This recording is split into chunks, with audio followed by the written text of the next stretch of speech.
Hello, this is my first video report for my monthly report, in which is provided to you, the community, in writing via Facebook, and also distributed through the the Mohawk Council, and also provided to the community at general meetings. On September 22nd, our council held its regular general meeting in the district of Gawanoga. Unfortunately, I was not able to attend that meeting, but my report was provided to the community in attendance. I would like to now take a moment to go through that report for you, as it was provided in writing to the community and has now been shared on social media. So this report is for the month of August of 2016. On August 2nd, I provided a report from the council meeting. There was a PhD doctoral candidate from McGill University presented on his thesis titled Framing Border Indigenous Differences at the Canada-US Border. A project history was given, as well as a methodology on the research. A representative from Royal LePage presented on properties listed for sale. The property acquisition team will follow up with a representative on behalf of council. Council was briefed on the need to work with Canada Post on a long-term solution for the relocation of the Gawanoga Post Office. Future research and follow-up will take place. A concern with respect to non-members using Peachtree Mall for tax-free deliveries of newly purchased vehicles was discussed. Further research will take place on this concern. The annual contribution to the Access International Power was discussed, and further options will be researched. Council discussed the financial implications of purchasing and operating splash pads in each of the 3 districts. Further research will be done on this also. A request for campsite options on the islands within Akwesasne was considered and was referred to portfolio for further research. Chiefs' travel budgets were briefly discussed and will be further discussed with chiefs at a later date. And the MCRs passed at that meeting, or acceptance of council meeting minutes. That is a synopsis of the August 2nd council meeting. August 2nd in the afternoon, members of council met with MCA environment staff to discuss ongoing activities whereby individuals are reportedly filling in shorelines and marshlands within the community. These actions have immense effects on the wildlife, habitat, and many animals and species, including some of those considered species at risk. Council received a number of complaints about these activities and is examining options that would serve as a deterrent or a penalty. Environmental staff outlined the federal legislation that could be utilized to provide protection, but also discussed the risks and the precedent by enforcing external federal laws. Council and staff agreed that community education is the first step. Other options will continue to be considered by council. The protection of our indigenous wildlife and their existing habitats, now and in the future, is in our hands. August 2nd, meeting with overseers. Recently, the overseers for the Akwesasne Community Settlement Trust conducted a call-out for interested community members to serve as trustees for the Akwesasne Community Settlement Trust. On the evening of August 2nd, members of our council met with the overseers to discuss their policy procedure development. Over the coming months, council will work with the trustees and overseers to ensure that each party is collaborating together, working to support each other. August 3rd, pre-meeting for the Minister of Finance. On the morning of August 3rd, members of the Political Confederacy met to strategize for the afternoon meeting with the Ontario Minister of Finance, David Sousa. The purpose of the meeting with Minister Sousa was to outline the ongoing dispute between the Ontario First Nations Limited Partnership and the Ontario Lottery Gaming Corporation. August 3rd, meeting with Minister of Finance. Following the morning strategy session with the members of the Political Confederacy, the PC and the regional chief traveled to the Minister of Finance's office to meet with the minister. The PC outlined the ongoing dispute between the Ontario First Nations Limited Partnership, also known as OFNLP, and the Ontario Lottery Gaming Corporation, OLGC, over capital and operating reserve dollars from the Casino Rama deal. The minister was very receptive to considering options outside of the court and committed to meet again to review the facts of the dispute. August 4, 2016, All Council meeting. On the afternoon of August 4th, Council met to review current portfolio selections for each chief and the current travel and chief travel budgets. The Mohawk Government Program has a global department budget for the chief's travel. Each member of council has reviewed their own travel reports as well as cell phone usage reports. The council also discussed and reviewed a newly proposed political service agreement, which would replace the current working conditions agreement that council currently works under. The proposed political service agreement is part of a shift to move council towards more of a policy governance model, and would be more reflective of the actual expectations rather than continue to use the outdated agreements. Council reviewed the draft agreement, which set out to clarify that members of council are not employees and therefore have different expectations, but in the end agreed to reconsider the draft at a later date. The chiefs in attendance also discussed the meaning of conflict of interest. In the process for declaring a conflict, council agreed to meet again in a few weeks to continue to review their portfolios and processes. August 5th, meeting with the president of Carleton University. On the morning of August 5th, the acting manager of Yohahio, Chief Jacobs, and I met with the president of Carleton University to discuss next steps for the delivery of a Bachelor of Social Arts program at the Yohahio facility. We have been working with Carleton on options for consideration over the last couple months. Earlier in the summer, Carleton provided the MCA with a proposal which required that a minimum number of students be maintained throughout the entire year, 4 years of the program. And should the number drop below the threshold, the MCA would be responsible to financially support the program.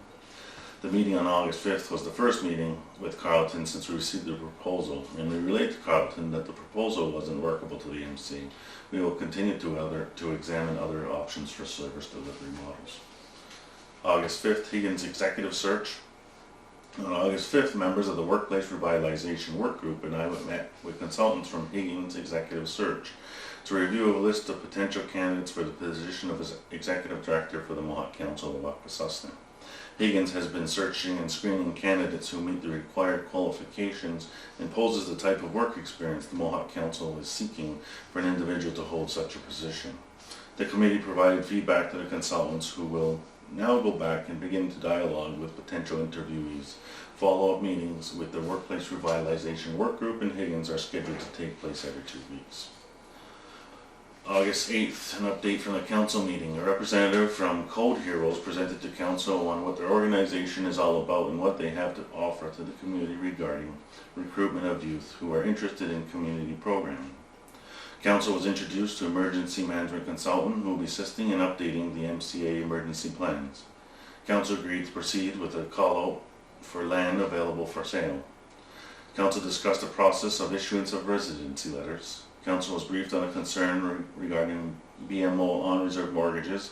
A meeting with BMO Aboriginal Banking will be scheduled to follow up on concerns. A letter was received from a community member requesting that fences be installed on their property line. Follow-up will be conducted by portfolio. Council was briefed on an upcoming meeting with the Akwesasne Membership Board. MCRs passed at that meeting were approval of construction loan to a community member, approval and upgrade loan to a community member, approval of the budget for Ministry of Children and Youth Services, approval to a retrofit contract with Ministry of Children and Youth, approval of contract with Ministry of Community and Social Services, approval and principle of the appointment of a community member to the Akwesasne Community Settlement Trust. That is a brief on the August 8th council meeting. August 8th, in the afternoon of August 8th, members of the Workplace Revitalization Work Group held a rehearsal of the Change Management Plan presentation, which was set to be delivered to all MCA employees the following day. A variety of individuals from several MCA departments were invited to attend the rehearsal to hear the presentation and provide constructive criticism.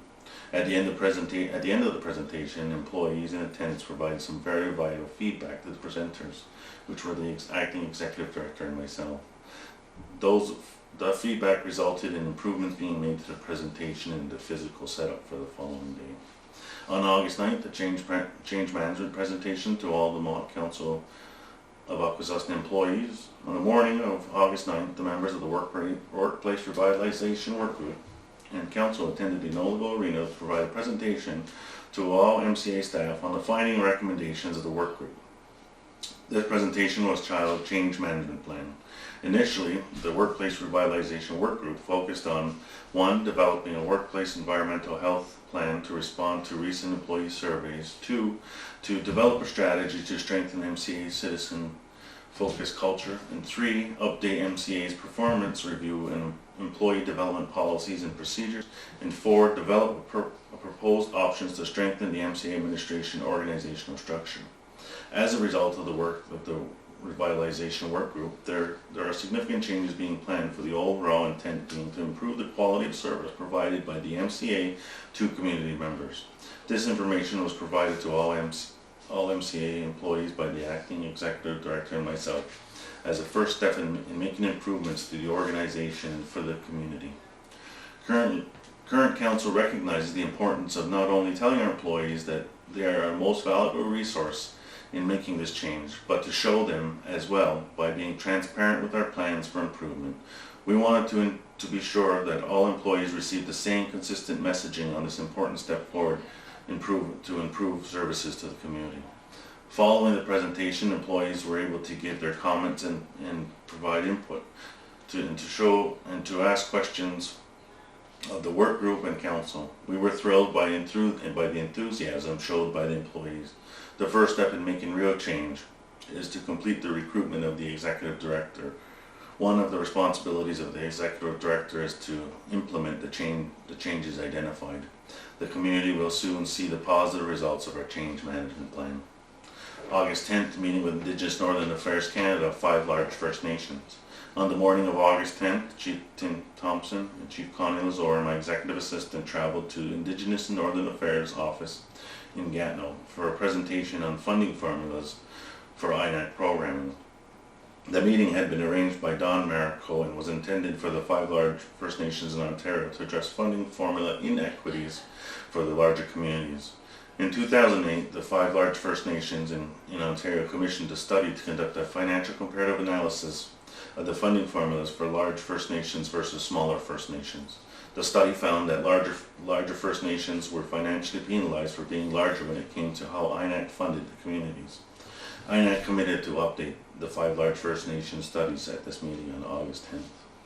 August 11th, Ontario First Nations Economic Forum Planning Committee meeting. On August 11th, the Chiefs Planning Committee on the Ontario First Nations Economic Forum met at the Chiefs of Ontario office to continue the planning for this upcoming forum scheduled for October 12th and 13th in Toronto. The committee agreed that the agenda would include morning plenary sessions with presentations from invited business leaders.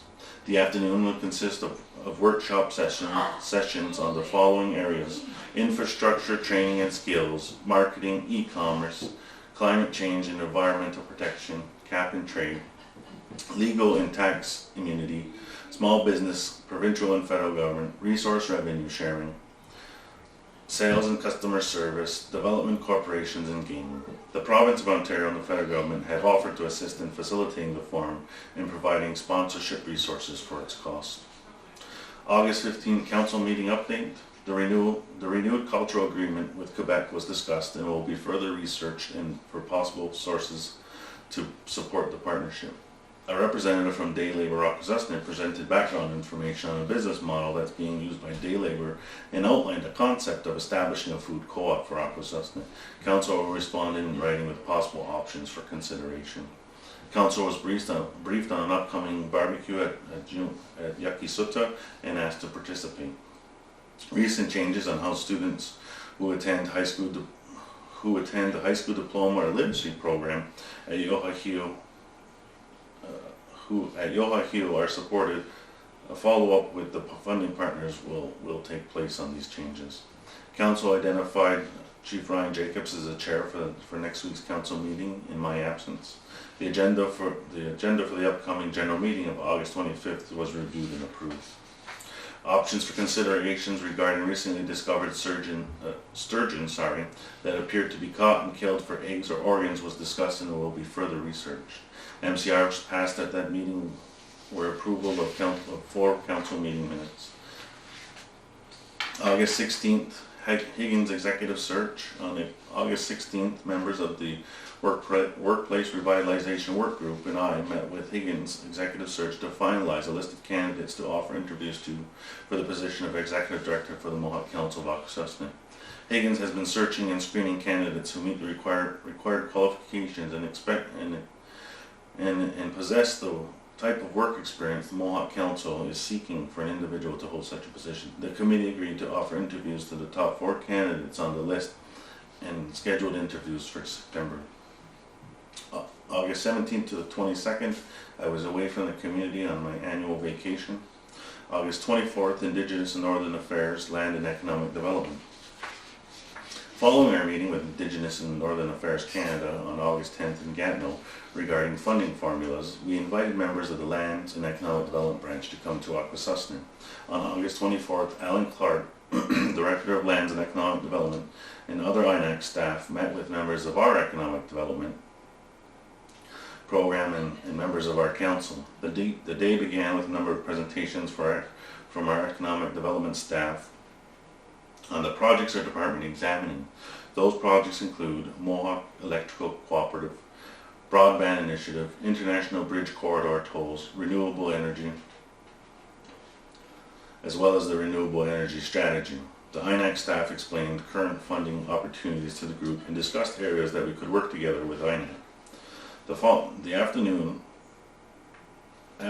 afternoon concluded with a visit and a tour of our community with a stop at Yohahio to learn more about the education partnerships we have within our community. Following the tour, Mr. Clark invited me to participate in a National Aboriginal Economic Development Roundtable session on First Nations access to Indian monies taking place in Calgary, Alberta in September. August 25th general meeting. On the evening of August 25th, our council hosted the monthly general meeting at the Gisina Recreation. The agenda included a presentation from the Environmental Department on traditional harvesting, which included the incidents where sturgeons were found floating dead in the St. Lawrence River. Following that presentation, the Akwesasne Tourism Community Development members provided the council and community with an update on that initiative. A final presentation was made on the trails initiatives and future plans. There were approximately 15 members in attendance at the meeting. We greatly appreciate those who come out to attend the general meetings. The next general meeting was set to take place on August 22nd at the Gawanoga Recreation Center. August 29th, council meeting. Council meeting update. The Director of Dale Nawaga updated council on an ongoing tobacco pilot project with Ontario and briefed council on an upcoming presentation and proposal forthcoming to council.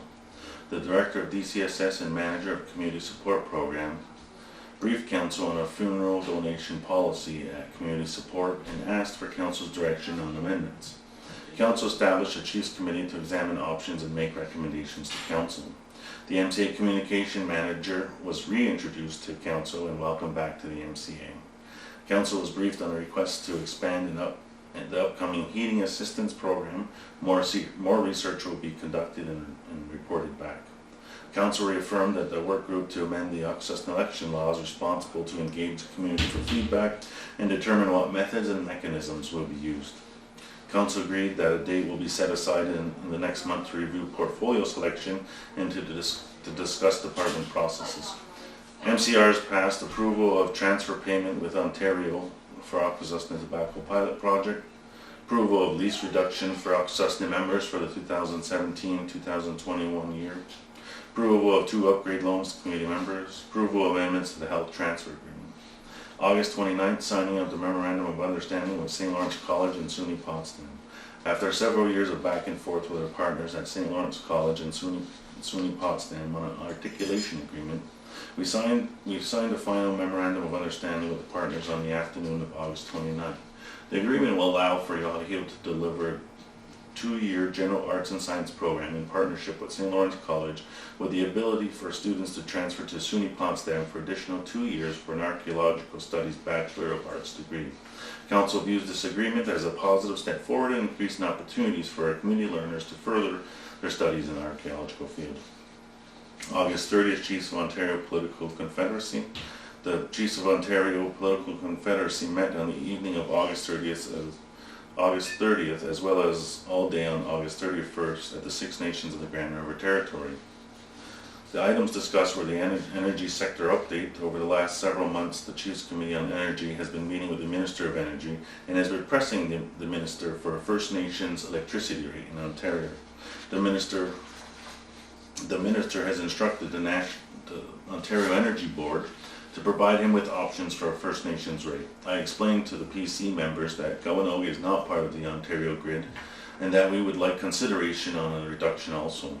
An update was also provided on the energy grievance table. The Chiefs of Ontario asked that individual communities who had grievances against Hydro One to make contact with the Chiefs Committee on Energy to arrange a meeting with the Ministry of Energy staff. Update on Hydro One: a term sheet has been proposed to leadership for 2.5% of the current outstanding shares, which represents approximate value of $377 million. The next steps will be for the Chiefs Committee on Energy to examine options for a holding company structure to hold the Hydro One shares. The province has stipulated that 80% of First Nations and Ontario communities must sign on to the deal before it will proceed. Chiefs of Ontario restructure. At the All Ontario Chiefs Conference in 2016, the Chiefs and Assembly raised the issue of the need to define and clarify the role and responsibilities of the Ontario Regional Chief, the political confederacy, as well as the Chiefs of Ontario Secretariat. Following the AOCC, the Chiefs of Ontario office researched the Chiefs Assembly resolutions with respects to roles. A report was provided to the PC. Chiefs of Ontario will continue to request feedback from community leadership on areas needed for improvement. Once additional feedback is received, a report on options will be prepared for leadership. Chippewas of the Thames First Nations versus Enbridge, the National Energy Board of Canada, and Attorney General of Canada. Earlier in August 2016, the Chiefs of Ontario Political Confederacy agreed that the Chiefs Office would file to become an intervener in the Chippewa of the Thames First Nations case against Enbridge. The Chippewas have taken Enbridge and the National Energy Board and the Attorney General of Canada to court for failing to consult with the Chippewas. Chippewas challenge whether or not the Canadian government can delegate its consultation responsibility to the National Energy Board. The lawyer for the Chiefs of Ontario provided the PC with an update on the court filings and anticipates that the court will allow Chiefs of Ontario to become an intervener in the proceedings. Once intervener status is granted, Chiefs of Ontario will become part of the case and will support the Chippewas' position. Climate change. The Ontario Regional Chief provided an update on the Assembly of First Nations work on climate change taking place at the national level. Chiefs of Ontario staff provided an overview of the situation created where a recent tabling of a resolution at AOCC, the Ministry of Environment and Climate Change for Ontario has offered to provide Chiefs of Ontario with support for a climate change task force. The resolution tabled at the AOCC would have authorized Chiefs to enter into those arrangements with Ontario. The PC debated the merits in proceeding and agreed to proceed with the understanding that no individual community will be affected by the Chiefs receiving resources. Child welfare. Recently, INEC has announced that it will be making new investments in the child welfare sector and providing $5.8 million in immediate relief funding to communities in Ontario. No formula for distribution has agreed upon, so at the current time, no relief funding has been released. The Chiefs Committee on Social briefed the PC on the current status and recommended that the PC endorse and use the OFNLP distribution formula for this year's allocation. The use of the OFNLP formula would allow the funding to be released right away. Once that occurs, the Social Committee will then work with the province and the feds to determine the formula to be used for next fiscal year. General updates. Updates were provided on the following: Ontario First Nations Economic Forum, murdered and missing Aboriginal women and girls, Women Chiefs Gathering, ONI leasing, First Nations policing, and First Nation Police Service Act amendments, AFN Fiscal Relationships MOU. The PC agreed that a retreat will be held in the Treaty 3 territory in the coming months. That is a report of my August 2016 report provided to the community on September 22nd at the general meeting. Thank you very much. If you would like a written copy, they are available online at akwesasne.ca and also available at our offices and on our Facebook page. Thank you.